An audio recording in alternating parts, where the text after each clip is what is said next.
battle. But the Softrim, basically the scribes, said this is never going to happen again, and that's when they started making halakha. That's when they started this oral interpretation.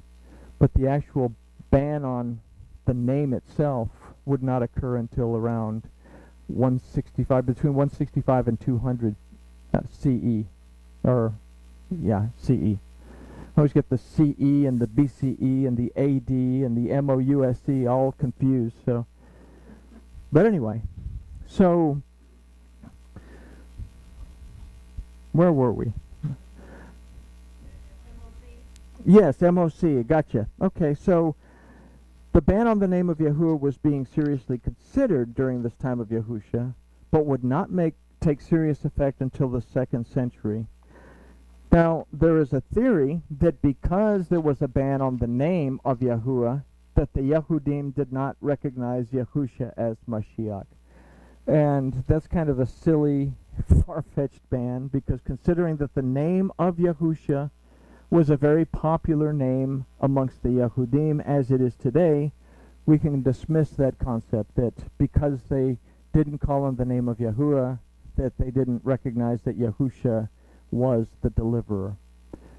That's a very topical thing. Had they known the Torah and the prophets and understood everything that had happened and everything that was happening in Yahusha's life, then they could have put two and two together and understood it.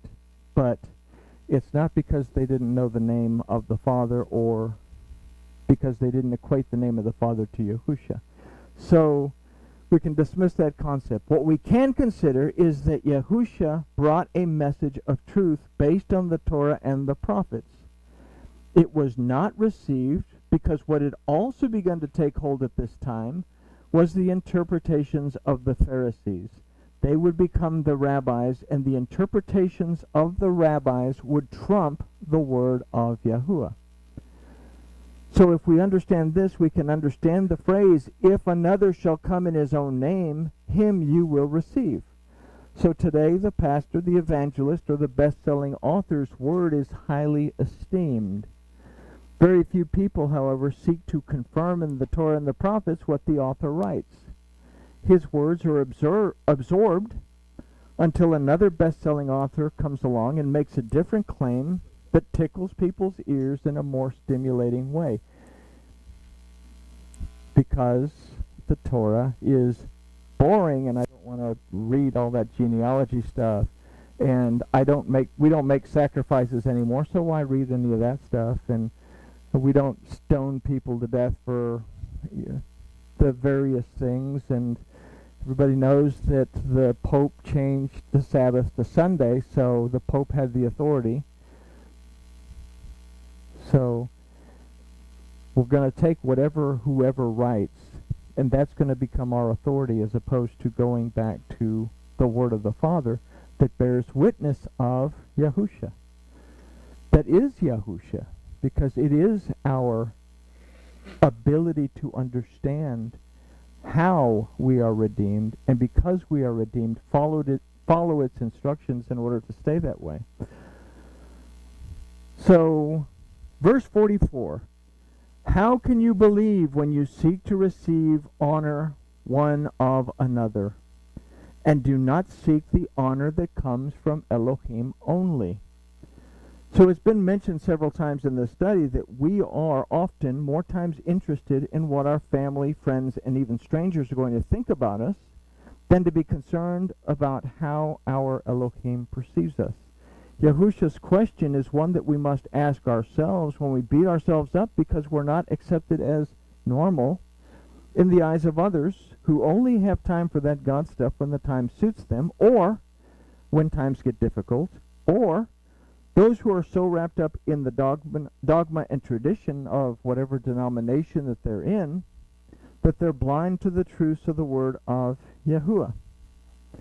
And I've had several conversations with people over the last couple of weeks, and in fact, I had someone email me because this person was getting frustrated because he's trying to explain things from a Torah point of view, and people are not wanting to listen to him.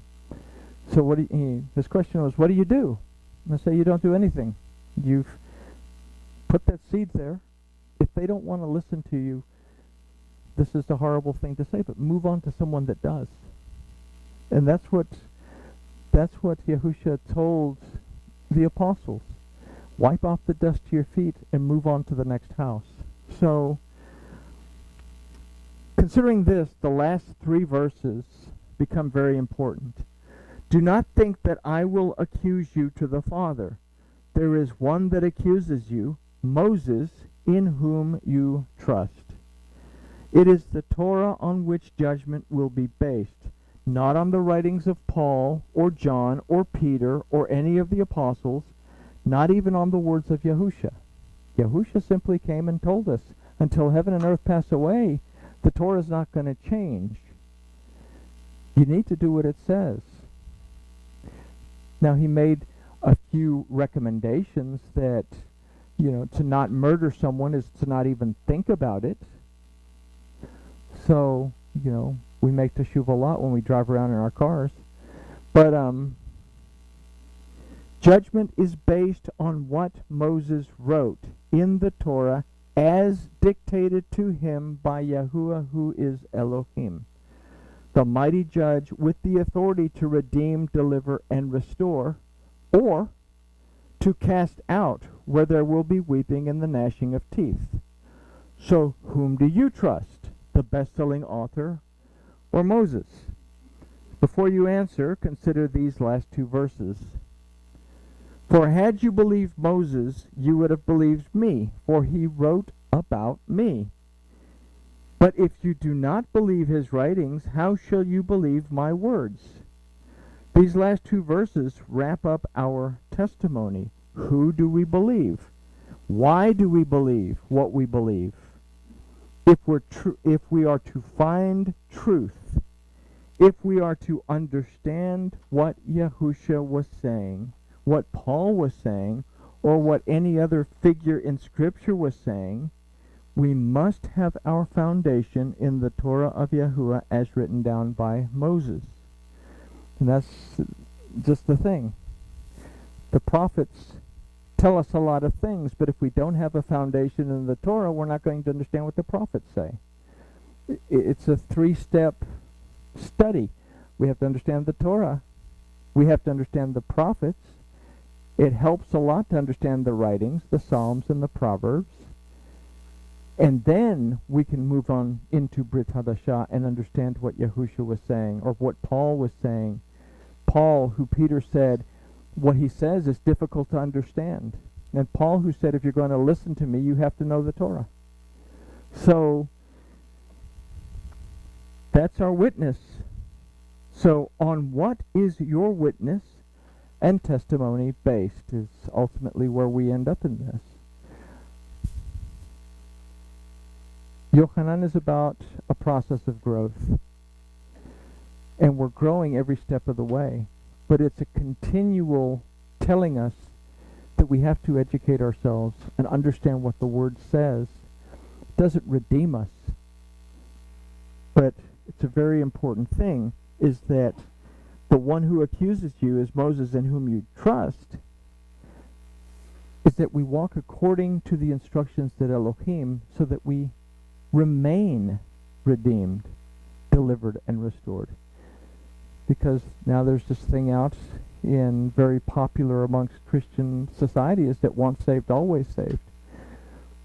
But it's very easy to step away from any kind of relationship into something else and just say, I don't want to have anything to do with that. So there we go. And with that, we can say that grooviness has been achieved. And I'll take this gizmo off, and we'll move on to